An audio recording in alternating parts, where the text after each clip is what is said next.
Who's got the most rock and roll medical records? Mick Jagger. Why do you say Mick Jagger? Do you think Because he's old? No, it's not. No. It's not him. Any other thoughts? So not someone like Lemmy from Motorhead. Has he been under the doctor? Well, years and years ago, my first job in TV was as a work experience runner here in this very building, and one of my jobs was to look after Lemmy. Not in that way. He was an absolute gentleman, lovely. As long as there were 5 bottles of Jack Daniels in his room, he was an absolute delight.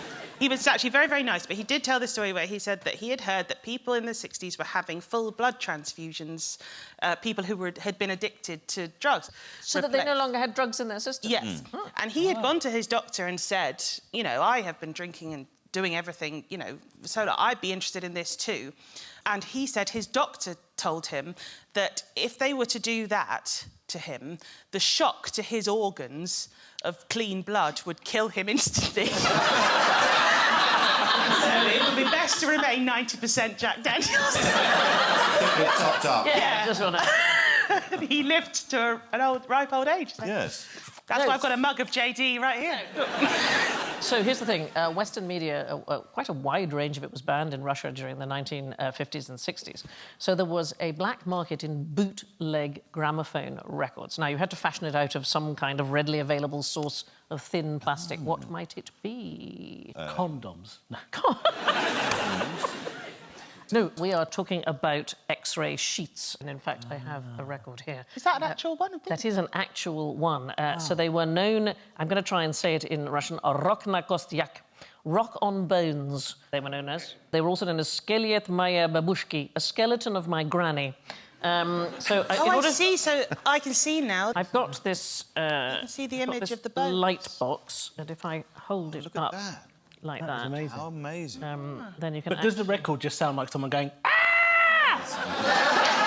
This is a record by a Latvian-Russian singer called Konstantin Sokolsky, and we couldn't get permission to play it. oh, I'll do it. No. Ah! Yes. But they pressed all sorts of music on these records. You could get Elvis, you could get the Beatles, you could get the Beach Boys, the Rolling Stones, Ella Fitzgerald, all sorts of banned Russian artists. And they were very expensive because they only lasted for about 7 or 8 plays before the grooves completely degraded.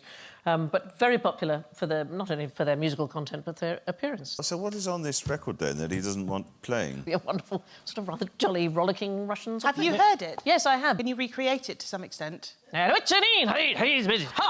Right.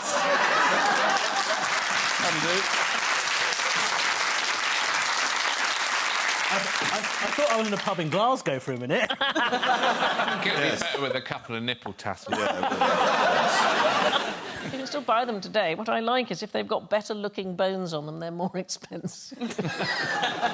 Thank you for watching. Do remember to subscribe to the QI channel and click here to watch more videos.